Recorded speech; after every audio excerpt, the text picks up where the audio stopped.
নমস্কার, আমি আজকে কাঁচা মিষ্টি কুমড়ো দিয়ে আলু দিয়ে চিংড়ি মাছ করছি। দেখুন কিভাবে করছি। মাছগুলোকে আমি ভেজে নিলাম, ভেজে তুলে নিলাম। তারপরে এখানে তেজপাতা দিয়ে দিয়েছি তেলের মধ্যে, আর জিরে ফোড়ন দিয়ে দিয়েছি। তারপরে এখানে আলুটা আর মিষ্টি কুমড়োটা খুব ভালো করে লাল করে ভেজে নিব।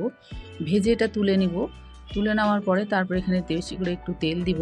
তেল দিয়ে তারপরে এখানে আমি মশলাটা দিয়েছি, আদা বাটা আর লঙ্কা বাটা, আর কিছু দিইনি। আর জিরে দেব, জিরের গুঁড়ো, ধনের গুঁড়ো দিয়ে দিলাম, আর একটু শুকনো লঙ্কার গুঁড়ো দিলাম। দিয়ে খুব ভালো করে মশলাটা কষাবো। লবণ হলুদ দিয়ে দিলাম। খুব ভালো করে কষাতে হবে যেন জিরের আর আদা বাটার গন্ধটা যেন চলে যায়।